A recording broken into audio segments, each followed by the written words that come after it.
Welcome to day 2 of Cab Franc-A-Palooza 2023.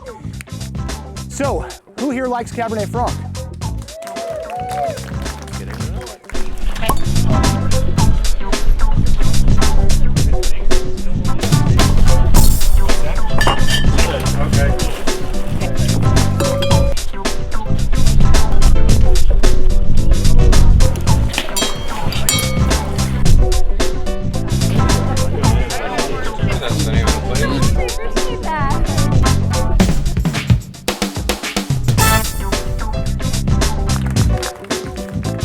Excited to have you here. Very excited about this event. I'll tell you a little bit more about that in a second.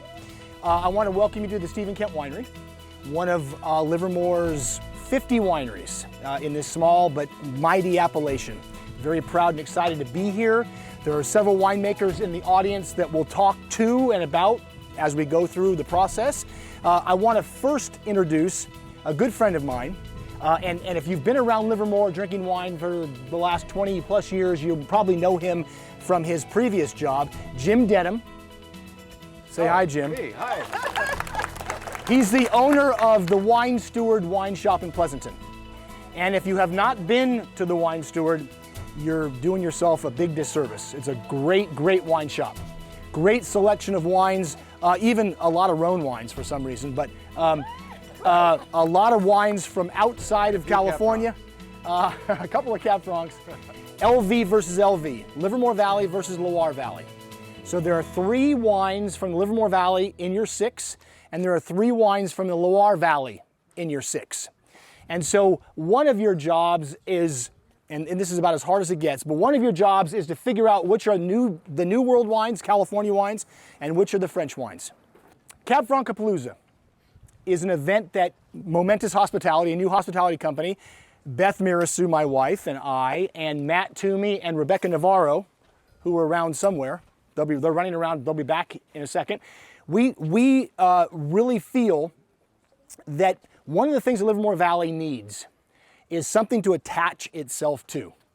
The worst thing in the world from my perspective is somebody says we can grow everything great in Livermore. While maybe true, there's a lot of grapes we can grow well and wine we can make really well here. If you're doing everything well, you're not really doing anything superlatively in my mind from a marketing standpoint and a storytelling standpoint. Cabernet Franc grows extremely well here. Cabernet Franc is not a variety that's owned by any other region. When you think of Napa Valley, what grape do you think of right away? Cabernet Sauvignon. We've been making Cab here for a long time and really good Cab, but that and $1.30 gets you a shot of espresso somewhere. It hasn't penetrated the larger market, the larger imagination of wine consumers. We want to change that. We want consumers to understand that Livermore makes the best Cab Franc in the US. That's our goal. One of the best Cab Francs in the world. That's our goal. If people love Cab Franc, they talk to their friends about where they should go to taste Cab Franc, go to the Livermore Valley. There are 50 wineries making great Cab Franc in Livermore. That's the goal, for at least my goal, for this region. Cab Franc-A-Palooza is a celebration of all things Cab Franc to help hopefully speed that reality along. This is really Cab Franc-A-Palooza number 1. We did a little kind of internal Stephen Kent thing for our club members last year. That was a trial run.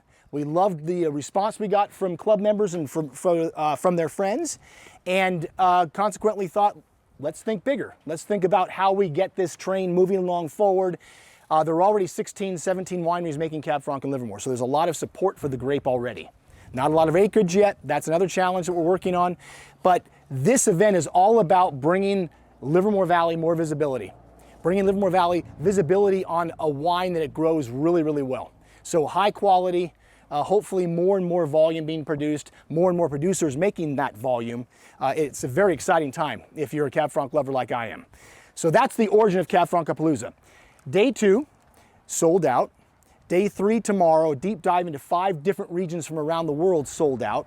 There are about 30 tickets left for our grand tasting on Sunday, where we'll have 30 wineries, 50, 55, 60 different Cab Francs from all around the world. 5 countries, 7 states represented.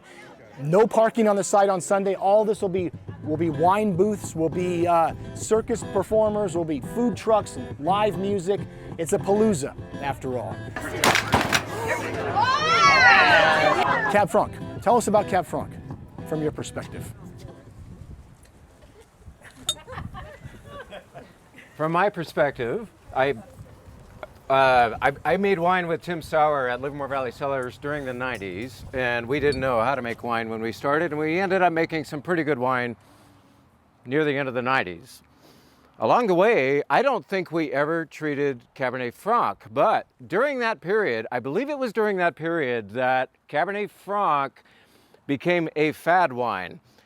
Viognier had its fad. Merlot had its fad.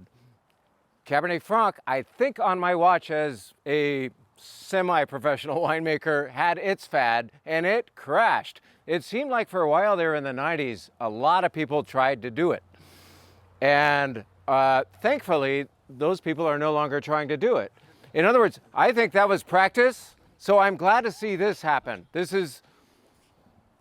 We took this breather, this hiatus I think was healthy, and I'm all over this idea here. It's not necessarily, if and when I come back to winemaking in the Livermore Valley, if I have a little vineyard, I'll plant 2 rows of Cabernet Franc to support this idea.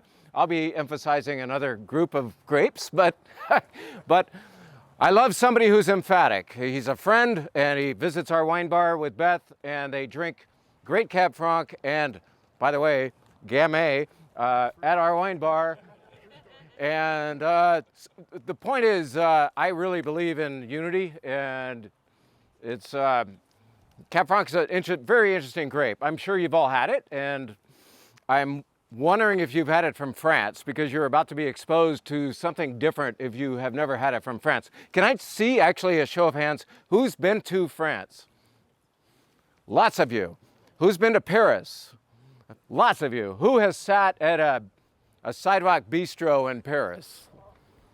If you ordered red wine, you may well have had Loire Valley Cabernet Franc. So I may be speaking to the initiated. So this might not be too weird, what we're doing tonight. I was really afraid of giving you weird, but we'll see how this goes. Because Cab Franc, it's amenable and adaptable to a lot of places. And this is why it's one of the great grapes of the world. I always think a great grape has a different voice per location. And then after location gets its say, and I hope it's in this order, location first, and then winemaker preference. Winemaker, applies his or her fingerprints, but not too many.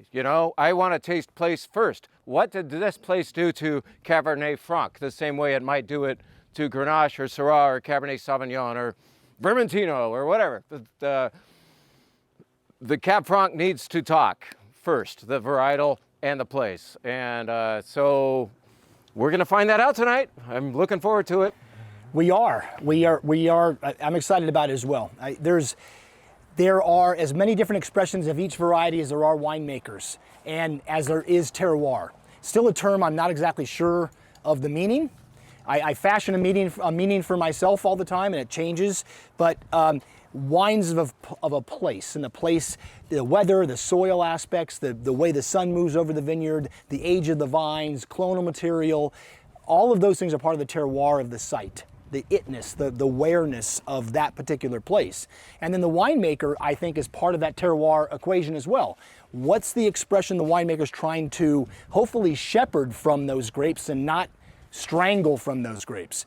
Letting the grapes and letting that place show through. That's where I think we have an advantage with Livermore, because this is a place with a real placeness to it. And depending upon the variety, and depending upon, again, how the winemaker treats the fruit that he or she gets. So I'm excited to see whether there's a sense of place about these 3 Livermore wines that you're going to taste, as well as the French wines from several different appellations in the Loire Valley. Okay, let's do this. Go ahead and let's take the next 15 minutes or so to taste through the wines. You've got a pen. If you want to make notes, feel free to write all over whatever you have in front of you. And then we'll talk about individual wines as we go through. Representing wines in a blind tasting. So I hope along the way we get to give you snippets of what we feel the Livermore Valley does for Cabernet Franc and what the Loire Valley does for Cabernet Franc. And so you get data along the way. Unfortunately, we can't be all that specific until the very end about the particular wine you had. Leave a little in your glass if you want to. Yeah. So when we get to reveal, idea. we can taste and talk more about the individual wines as they come out of the bags. Try to leave a little in your glass so that once we come back, once you have full disclosure, wine number one though, full disclosure. You know this wine, we fully revealed it on the way in. It's the welcome wine. I told Stephen and Beth when they came upstairs and proposed this concept of a 6-wine event, I said I'd never do 6-wine events. That's not enough. And so I offered to bring a 7th wine. And that was what you enjoyed. Very graciously. Hopefully what you're enjoying. That's a dry rosé from the Loire Valley appellation of Saumur, S-A-U-M-U-R. S-A-U-M-U-R. Saumur, it's in the Loire Valley. As you know, we're going to have somewhere tucked away in this lineup 3 Loire Valley red Cab Francs. But we're all about rosé season now that it's finally almost 80 degrees, and we've been waiting a long time for that to happen this year, haven't we? To bring this wine for us to try. Yes, okay. It was. Yes, it was. On your journey, go ahead. You can talk to your neighbors too if you want. There's no real test. Just from my perspective, everybody tastes things differently, right? We smell things differently, we taste things differently, we describe things differently. So what I'm going to say over the next minute and a half is Stephen Marisu's palate. I hope it's a general look at how these wines, kind of how Loire Valley shows itself versus California, this part of California. Typically speaking, in the Loire Valley appellations that Jim talked about, Chinon, Bourgogne, Saumur, Champagny, these are areas that generally are harvesting fruit around 22 bricks, sometimes a little bit lower than that. These are alcohol levels at 12.5 to 13. Typically lower alcohol than you get in California. It's a lot warmer here, a lot sunnier here in California, this part of California. Wines that don't typically see any new oak generally see, there might see some cement for aging, for the élevage, the elevation of the wine as it's being aged and fermented. Wines that I think speak of the ground more than of the fruit. So that might be a clue as to which wines are French and which wines are California. I think California, Livermore Valley, tends to produce Cabernet Franc that's a bit more fruit forward. Not tutti fruity and not fruity in a way that makes it a less serious wine, but I think the wines from Livermore tend to lead with that fruit.